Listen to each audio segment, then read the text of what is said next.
প্রিয় দর্শক বিন্দু, কলিযুগেও নাকি চারজন আজও অভিশপ্ত।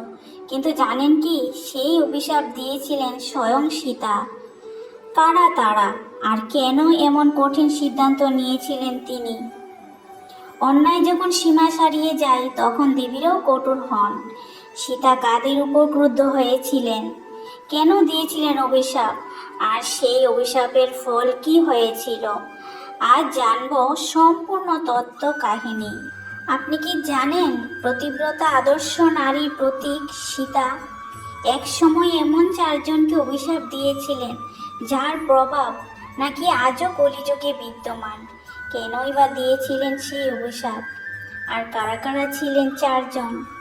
চলুন জানি আজকের এই ভিডিওতে। বন্ধুরা, আমার ভিডিওটি সম্পূর্ণ দেখার অনুরোধ রইল, পাশে থাকবেন। আর নতুন বন্ধুদেরকে বলছি, আমার চ্যানেলটি সাবস্ক্রাইব করে পাশে থাকবেন। আরও নতুন নতুন পৌরাণিক কাহিনী শোনার জন্য আপনাদের কাছে পৌঁছে যাবে নোটিফিকেশন। নমস্কার বন্ধুরা, লিলিমা লাইফস্টাইল চ্যানেলের পক্ষ থেকে সকলকে জানাচ্ছি আন্তরিক শুভেচ্ছা ও ভালোবাসা।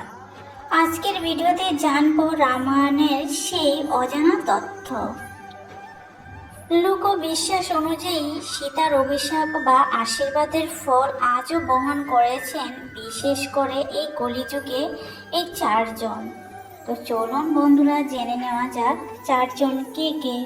ঘটনাটি সেই সময়ের চাওয়া, যখন কইকেয়ীর দুটি বর পালনের জন্য রামচন্দ্র 14 বছরের জন্য বনবাস চলে গিয়েছিলেন। সেই তখনকার কথা ছিল। তখন রাম, লক্ষ্মণ, সীতা 14 বছরের জন্য বনবাস চলে গিয়েছিলেন। তখন বনবাস চলাকালীন রাজা দশরথের মৃত্যুর খবর পৌঁছায় রামচন্দ্রের কাছে।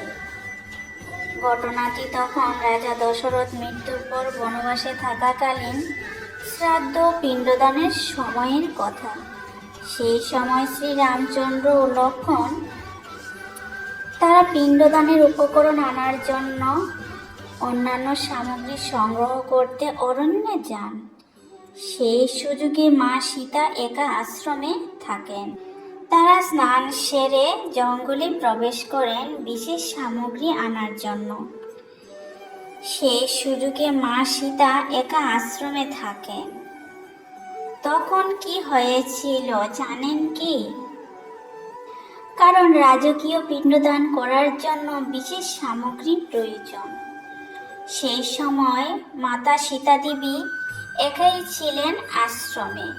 সীতা দেবী যখন ফল্গু নদীর তীরে বসেছিলেন একা একা, তখন সীতা দেবী অনুভব করেছিলেন, তখন সেই সময় ঘটেছিল অলৌকিক ঘটনা।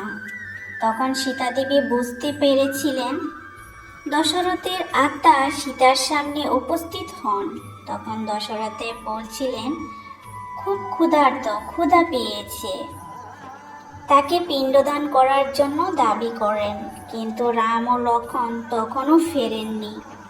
স্বামীর অপেক্ষা না করে সীতা দেবী নিজেই বালু দিয়ে পিণ্ড তৈরি করে শ্বশুরের উদ্দেশ্যে পিণ্ডদান করেন। সীতা দেবী দশরথের পিণ্ডদানের সময় কয়েকজনকে সাক্ষী রাখেন। ফল্গু নদী, একটি গরু, একটি তুলসী গাছ, একটি বট গাছ। সীতা দেবী তখন দশরথের পিণ্ডদান জোগাড় করছিলেন। তখন সেই সময় তুলসী গাছ, একজন ব্রাহ্মণ, ফল্গু নদী এবং বিশাল বটবৃক্ষকে সাক্ষী মেনে শ্বশুরের উদ্দেশ্যে পিণ্ডদান করছিলেন। তখন ওরা সম্মতি জানান। পিণ্ডদান করে দশরথ দেব তৃপ্তি লাভ করেন এবং তিনি স্বর্গে পৌঁছে যান। যখন রাম ও লক্ষ্মণ ফিরে এলেন এবং শুনলেন যে সীতা একাই পিণ্ডদান করছেন, তখন প্রথমে তারা অবাক হয়েছিলেন। রামচন্দ্র তখন জিজ্ঞাসা করেন, হে সীতা, তুমি একা কিভাবে পিণ্ডদান করলে? আমরা তো উপস্থিত ছিলাম না। কারণ শাস্ত্রমতে পুত্রের কর্তব্য পিণ্ডদান করা। রামচন্দ্র যখন ফিরে আসেন, তখন সাক্ষী হিসাবে উপস্থিত ছিলেন গরু। কিন্তু পরে যখন প্রমাণ চাওয়া হয়, গরু সত্য কথা বলেনি, নীরব থাকে। সীতা ক্রুদ্ধ হয়ে যান। তখন সীতা গরুকে অভিশাপ দিলেন, তুমি পূজিত হবে, কিন্তু তোমার পশ্চাৎ দেশ অপবিত্র বলেই গণ্য হবে। তারপর তুলসী গাছকে জিজ্ঞাসা করেন। সেই সময় ঘটনার সময় উপস্থিত ছিলেন তুলসী মাতা, কিন্তু সত্য জানলেও সেও প্রকাশ করেনি সত্য। তখন সীতা দেবী অভিশাপ দিলেন মাতা তুলসী দেবীকে, তুমি দেবতার প্রিয়, পূজিত হবে, কিন্তু অপবিত্র স্থানেও জন্ম নেবে। বর্তমানে বিশ্বাস তুলসী অন্তত পবিত্র গাছ, কিন্তু অনেক সময় এটি অযত্ন বা নোংরা স্থানেও জন্মাতে দেখা যায়। তারপর জিজ্ঞাসা করেছিলেন ফল্গু নদীকে, ফল্গু নদী, তুমি সত্য জানার পরও মিথ্যা সাক্ষী দিলে, তাই তোমার জল উপরে থাকবে না, তুমি হবে অন্তঃসলীলা। তোমার স্রোত বইবে মাটির নিচে, উপরে থাকবে শুধু বালু জল। এই অভিশাপের ফলেই বিশ্বাস করা হয় গয়ার ফল্গু নদীর অধিকাংশ সময় জল উপরে দেখা যায় না, বালুর নিচেই প্রভাবিত হয়। সীতা দেবীর সকল সাক্ষীদের মধ্যে সকলেই মিথ্যে কথা বলেছিলেন, সত্যকে অস্বীকার করেছিলেন। ফল্গু নদী, গরু, তুলসী গাছ সকলেই সত্য কথা অস্বীকার করেন। একমাত্র বট গাছ সত্য কথা বলে যে সীতা দেবী পিণ্ডদান করেছিলেন। তখন সীতা দেবী বট গাছকে আশীর্বাদ করে বলেছিলেন, হে বটবৃক্ষ, তুমি সত্যের পক্ষে সাক্ষী দিয়েছ, কলিযুগেও তুমি অক্ষয় ও পূজনীয় হয়ে থাকবে। তোমার ছায়ায় যে পিণ্ডদান করবে তার পিতৃলোকে মঙ্গল হবে। এই আশীর্বাদের ফলেই গয়ায় অক্ষয় বটগাছ আজও পূজিত হন। এটি অক্ষয় বটগাছ নামেই পরিচিত এবং বিশ্বাস করা হয় এখানে পিণ্ডদান করলে পূর্বপুরুষের মুক্তি লাভ হয়। সীতা দেবীর অভিশাপে ধ্বংস এই চারজনকে কলিযুগেও চলছে শাস্তি।